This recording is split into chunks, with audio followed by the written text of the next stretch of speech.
Melina Anical. Hello everyone! I'm here again, Melina Anical. Ang tutorial natin ngayon ay ituturo ko sa inyo kung paano mag-hide ng like sa iyong video.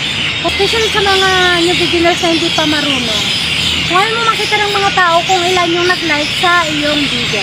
So napakadali lang kung paano. So bayan mo lang ang aking gagawin. Tara, let's!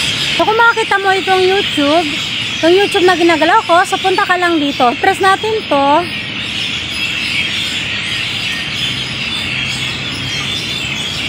Kung makikita mo yung profile ko sa taas, yung nasa right side ng napakaganda ko doon. So press mo lang yun. So press natin.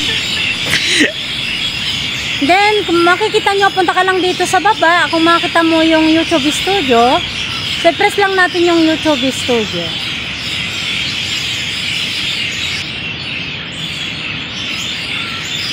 So, nandito na tayo. So, may makikita ka dito sa baba na Dashboard, Content, Analytics, Comments, and Earn.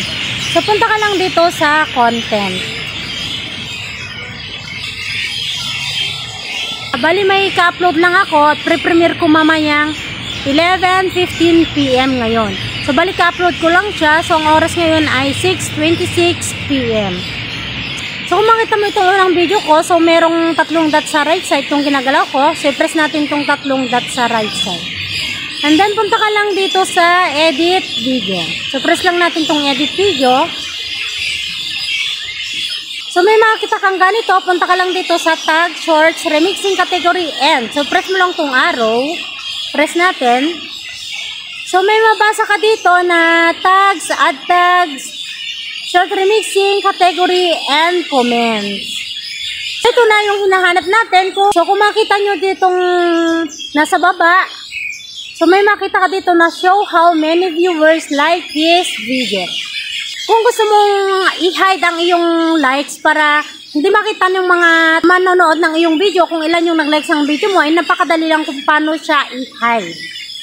So, ipapakita ko muna sa inyo kung ilan yung nag-like sa video ko na to kasi ka-upload ko lang. So, bali, kung nakita nyo to, naka-check. So, punta tayo ngayon sa aking video. So, press mo yung arrow sa taas. So, press natin yung arrow sa taas, yung sa left side, press natin. Then, i-press natin ulit yung arrow sa left side, press ulit natin. And then, press natin yung exit. Dito sa baba, exit yung arrow. Ayan, so i-press natin. Kung nakita nyo itong nakapress sa, so i-press lang natin to. Press natin. And then, press pa natin ng isang beses. Ay, nandito na tayo ngayon. So, kung makita nyo yung picture ko sa taas, sa right side, yung napakaganda ko doon, press mo lang yun. So, press natin. Then, punta ka lang dito sa Your Channel. So, press natin tong Your Channel. And then, punta ka lang dito sa Videos. And then, ito yung ating pinili. Itong una kong premiere para mamaya. So, press natin to. Press natin. Yan. So, kung makikita nyo, naka-premiere siya in 4 hours. And then, kung makikita nyo, may tatlong nag-likes. May tatlong nag-like. So, ngayon, i-hide natin. Punta ka dito sa library. So, balik ulit tayo doon. So, makikita mo ulit yung profile ko sa taas na napakaganda ko doon. So, press ulit natin. Then, punta ka ulit dito sa YouTube Studio. Press natin yung YouTube Studio. Then, punta ka dito sa Content. So, press natin tong Content. Punta ka sa Content, then punta ka dito sa tatlong dot sa taas, yung nasa right side na pinipindot ko, so press natin to. Then press mo lang yung Edit Studio, press natin. Then punta ulit tayo dito sa Tag, Short, Remixing, Category. Then kung makita nyo yan, so tatanggalin natin yung check. Tignan natin kung makita natin ang likes. So, i-hide natin. So, show how many viewers like this video. So, ngayon tatanggalin natin yung check. Yan. So, ngayon wala na siyang check. So, balik tayo sa taas. Kung nakita niyo yung arrow sa taas, yung nasa left side. So, press natin yan. And then, isi-save mo siya. Isi-save natin. So, press mo yung save. Kung makita niyo yung save, so, i-press natin. So, ngayon, nagpakita siya edit save, yung naka sa baba.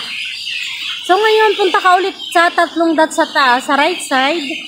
So i-double check natin kung natanggal na yung check sa how many viewers like this video. So balik ka ulit dito sa edit video. Then punta ka ulit dito sa tag short remixing category.